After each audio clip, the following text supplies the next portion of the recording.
the wealthy family announced, whichever of us, myself or Jocelyn Foster, bears the first grandson of the Hunter family will inherit the billion-dollar fortune. In my previous life, Jocelyn married the physically strong Hector Hunter arranged by her parents. I married Oliver, who was wheelchair-bound with a gloomy personality. Within a year of our marriage, Oliver Hunter regained the use of his legs, and I became pregnant with the Hunter family's first grandson. Jocelyn suffered abuse from Hector, lost her mind, and became the laughingstock of high society ladies. On the day I went into labor, she stabbed my belly with a knife, then embraced me as we fell from a high rise. In this new life, Jocelyn snatched the golden bouquet Oliver had sent. I want to marry Oliver. Jocelyn. How could you take Yvonne's bouquet? Jocelyn had just accepted the extravagant golden bouquet when her father's scolding made her freeze. Father took the golden bouquet from Jocelyn's hands and passed it to me, saying, Yvonne, your health is better. Though Oliver has a disability, at least his reputation is good. Afterward, father stroked Jocelyn's head affectionately. Jocelyn, with your fragile health, marrying Hector is the best option. Looking at the golden bouquet and the wedding dress I wore, I pinched my palm hard, finally realizing I had been reborn. In my previous life, following my parents' wishes, I let the frail Jocelyn marry the physically robust Hector. However, the outcome was Jocelyn, seemingly insane, bursting into my delivery room with a knife, screaming, why are you the one to bear the Hunter family's first grandson, while I am locked in a mental hospital? It is not fair. Her actions left me bleeding.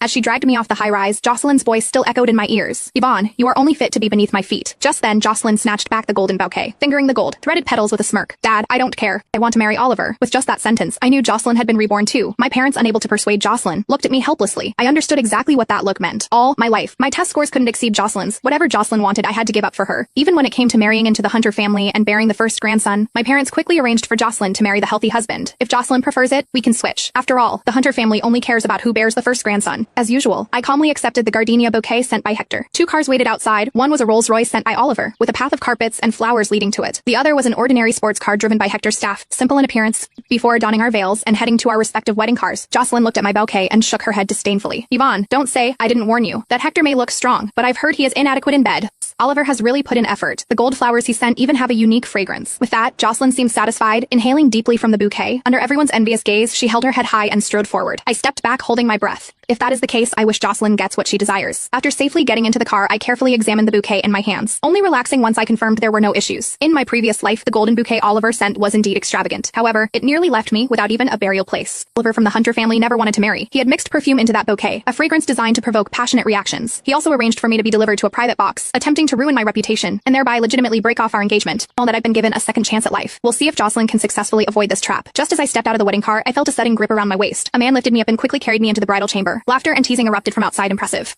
Let us see what this woman looks like. Through the thin veil, I could only vaguely make out the man in front of me wearing a white suit. A lewd smile spread across his face as he reached out to lift my veil. I moved swiftly, quickly grabbing his hand while lifting my veil faster than he could. You are not Hector. My voice was firm as my sharp gaze swept across the men and women present. Everyone's expression suddenly changed. The man before me was actually attempting to assault me in front of everyone, completely disregarding the surroundings. I forcefully smashed the bouquet into his face, then pulled out the dagger I had